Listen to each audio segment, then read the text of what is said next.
아멘. 하나님 말씀은 사도행전 13장 1절에서 4절까지 말씀을 같이 합독하겠습니다. 사도행전 13장 1절에서 4절까지 말씀을 같이 합독합니다. 안디옥 교회에 선지자들과 교사들이 있으니 곧 바나바와 느게르라 하는 시몬과 구레네 사람 루기오와 분봉왕 헤롯의 젖동생 마나엔과 및 사울이라. 주를 섬겨 금식할 때 성령이 이르시되 내가 불러시키는 일을 위하여 바나바와 사울을 따로 세우라 하시니 이에 금식하며 기도하고 두 사람에게 안수하여 보내니라. 두 사람이 성령의 보내심을 받아 실루기아에 내려가 거기서 배 타고 구로에 가서. 아멘. 오늘 우리 기도 수첩 제목은 선교의 절대 망대입니다. 여러분도 잘 알다시피 이 바울은 예수 믿는 사람을 잡아 죽이는 핍박자 중에서 아주 심한 핍박자였었습니다. 근데 이 바울이 다메섹에서 부활의 주님을 만나고 난 이후에 인생이 완전히 180도 바뀌었습니다.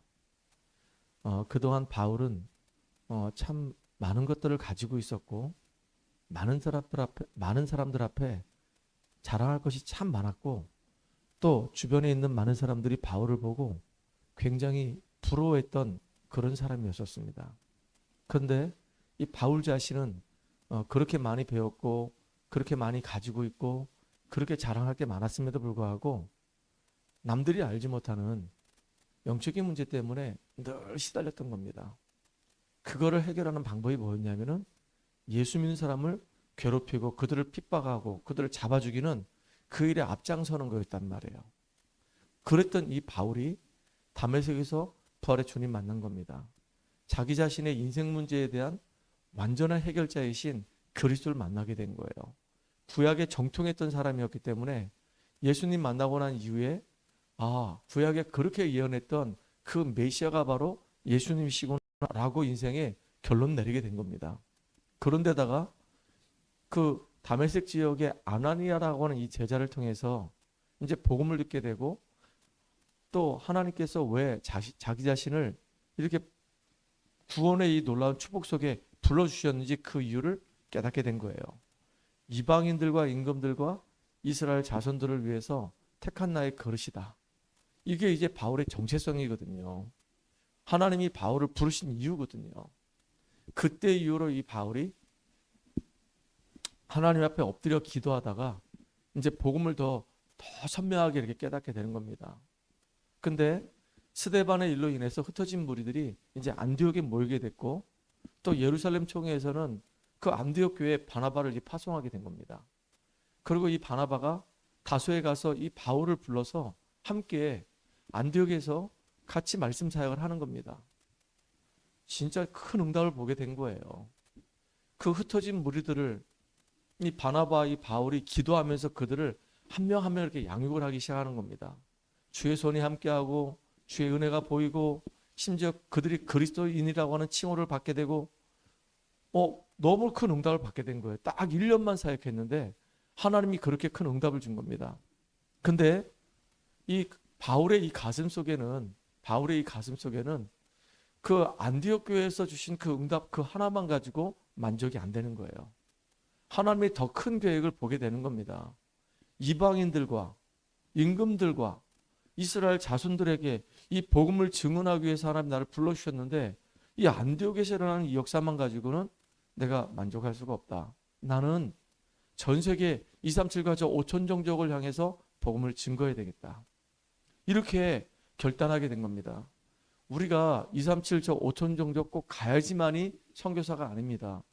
우리가 그 선교지에 못 간다 할지라도 지금 파송된 그 선교사를 우리가 돕는 것만도 그들을 위해서 기도하고 그들을 위해서 우리가 헌신하는 것만도 우리도 선교사가 될 수 있는 겁니다. 근데 이 바울은 기도하면서 그동안 자기가 양육했던 자기가 세웠던 제자들과 함께 이제 선교팀이 딱 구성되는 겁니다. 이게 중요한 거죠. 그렇게 선교팀이 구성될 때 그냥 구성한 게 아니에요. 금식하고 기도하면서 성령의 인도받기 위해서 그렇게 이제 팀이 구성된 겁니다. 우리도 마찬가지입니다. 지금은 우리 교회가 연약하지만 하나님은 우리 교회를 통해서 하시려고 하는 분명한 계획이 있어요. 성경적인 전도운동, 성경적인 선교운동, 성경적인 렘넌트 운동을 하나님이 우리 교회에서 하길 원하신단 말이에요. 그러니까 하나님이 정말로 내게 붙여주신 너무 소중한 영혼들을 이제 조용히 그 현장에 가서 말씀 운동하는 겁니다. 저는요, 다락방에서 말씀 운동할 때 얼마나 그 시간이 나한테 행복한 시간인지 모릅니다. 그 시간에 하나님의 은혜가 얼마나 크게 임하는지 모릅니다.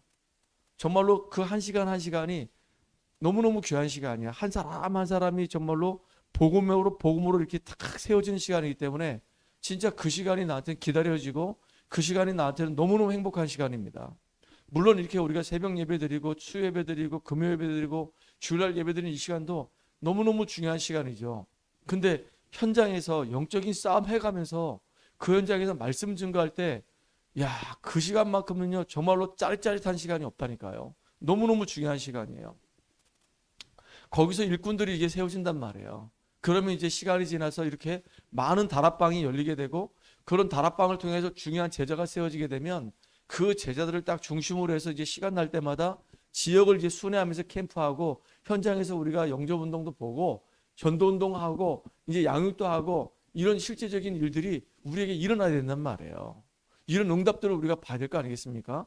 바울이 바로 그런 말이에요. 안디옥에서 막 성도들이 막 일어나니까 거기서 만족하지 않고 그들 중에서 딱 정예 요원만 딱 추려가지고 이제 현장으로 캠프 나가는 겁니다. 현장에 딱 처음 1차 캠프 나갔는데 그때 하필이면요 바보라고 하는 이 섬에 이 총독이 있는데 이 총독이 하필이면 그 무속인의 영향을 받고 있는 겁니다. 박수 엘루마의 영향을 받고 있는 거예요. 그런데 이 총독이 바울팀을 만나가지고 복음 들었는데 사람이 굉장히 신실한 사람이라. 근데 이 박수 엘루마가 뒤에서 총독을 조종하고 복음을 듣지 못하도록 막 방해하는 겁니다. 지금도 사단은요 복음이 증거되지 못하도록 복음을 듣지 못하도록 얼마나 교묘하게 방해하는지 모릅니다. 그러니까 이 바울팀이 기도하면서 그 흑암을 꺾어버리고 이제 그 총독이 정말로 하나님 앞에 올바로 설 수 있도록 도와준 역할을 한단 말이에요. 한 지역에 이렇게 흑암이 탁 장악하고 뒤흔들고 있거든요. 그러니까 바울이 했던 게 뭐냐면 가자마자 그 지역의 흑암을 꺾어버리고 그 지역에 영향력 줄 수 있는 사람을 찾아내서 복음전에서 완전히 그 지역을 살려내는 문화정복의 주역으로 쓰임받는 겁니다. 그리고 그거로 끝나지 않았습니다. 2차 이제 캠프할 때는 아시아로 가려고 했는데 길이 다 막혀버리는 겁니다. 우리가 사역을 하다 보면 뭔가 이렇게 답답할 때가 있거든요. 그때가 정말로 굉장히 중요한 시간표예요. 성령 인도 받는 시간표란 말이에요. 근데 기도하는데 하나님이 마게도냐에서 이렇게 오라고 하는 손짓하는 사인을 딱 준 겁니다. 그래서 그 사인을 보고 이제 마게도냐 갔는데 거기서 너무 큰 응답들을 받게 된 거예요. 빌립보 지역에서 루디아 만나게 되고 데살로니가 지역에서 야소를 만나게 되고 고린도 지역에서 평생을 함께하고 평생을 복음 증거하는 그 일에 헌신하는 이 브리실라 아굴라 부부를 만나게 되는 겁니다. 그런 만남이 어떻게 있을 수가 있냐고요. 복음 때문에 내 목이라도 내놓겠다는 겁니다. 전도 선교를 위해서라고 한다면 내가 가장 가치 있는 것을 헌신하겠다는 겁니다. 이런 일꾼들을 만나게 되는 거예요. 참 너무 기가 막힌 일들이 벌어지는 거 있죠. 그러니까 특별히 빌립보 지역에 갔을 때는 그 지역에 무속인을 만났는데 그 무속인이 또 주변에 있는 사람들에게 영향력을 주면서 이렇게 좌지우지하는 거예요.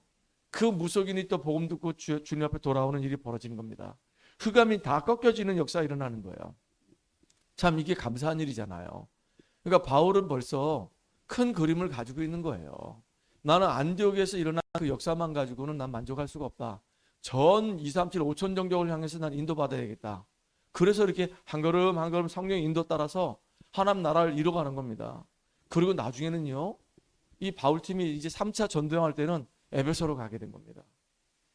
에베소로 가게 돼서 그 지역에 가보니까 완전히 우상신전이 어마어마하게 큰 게 있는 겁니다. 그래서 이제 두란노 서원에서 말씀 운동을 펼치고요.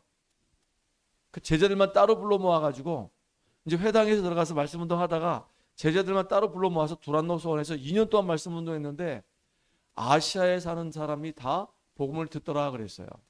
다 복음을 듣는 일들이 벌어지는 겁니다. 그거로 끝나지 않아요. 이제는 바울이 내가 로마도 보아야 하리라 라고 얘기하는 거 있죠.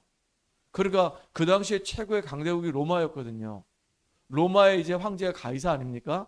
가이사 앞에 가가지고 당당하게 왕 앞에 서야 한다고 하셨으니까 복음 증거하러 가는 겁니다.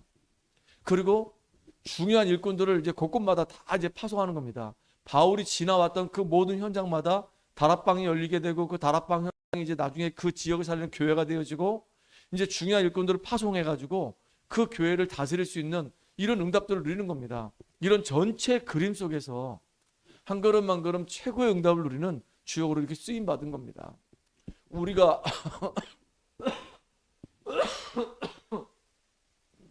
선교지에 못 간다 할지라도 기도하면서 선교사를 돕는 이 사역은 너무 중요한 거고요. 우리 현장에서도 우리가 인도받아야 됩니다. 현장에서 우리가 다락방 운동하고 거기서 말씀 운동이 일어나고 중요한 제자들이 세워지는데 만약에 그것으로만 우리가 만족한다고 한다면 하나님 기뻐하지 않을 겁니다. 그렇게 세워진 중요한 일꾼들을 중심으로 해가지고 이제는 지역의 흑암의 이 문화를 꺾을 수 있는 캠프팀들이 구성돼야 되는 거예요. 그러니까 다락방을 만약에 한 30군데 쭉 펼치기 시작하면요. 거기서 중요한 일꾼들이 이제 나올 거란 말이에요. 그러면 그 나와진 일꾼들을 데리고 함께 지역을 살리고 세우고 얼마나 이게 멋있는 일들이겠습니까? 나는 정말로 이 일을 위해서 생을 드리겠다라는 이런 일꾼들이 나와야 되겠고요. 나는 지금 내가 한 업이 있기 때문에 이 일을 못 도와주지만은 내가 생을 걸고 뒤에서 빛의 경제를 가지고 내가 물질로 후원하겠다라는 이런 일꾼들도 막 나와야 되는 겁니다. 그래서 혹시 우리 교회에서 이제 선교를 한다. 만약에 목사님이 우리 성도님들이 뭐 이제 대학 순회 캠프라든가 선교 캠프를 간다. 그럴 때는요, 내가 못 가지만은 진짜 그 일을 잘 이룰 수 있도록 우리가 기도하면서 물질로 뒤에서 배경이 되어줘야 된단 말이에요. 이게 얼마나 중요합니까? 그래서 하나님의 놀라운 계획을 이루는 우리가 되기를 주의 이름으로 축복합니다. 하나님 감사합니다.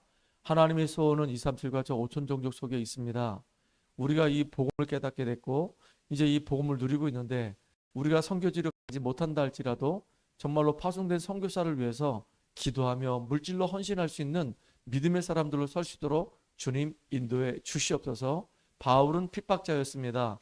다메섹에서 부활의 주님 만나고 인생이 완전히 바뀌어져서 안디옥에서 이제 하나님의 놀라운 응답들을 확인하고 거기서 만족하지 않고 이제 마게도냐로 저 에베소로 심지어 로마까지 이렇게 하나님의 성령의 인도하심 따라서 하나님의 계획을 이루어갔던 것처럼 우리의 삶이 동일한 축복을 누리는 삶이 되게 하여 주시옵소서. 예수님의 이름으로 감사하며 기도합나이다. 아멘.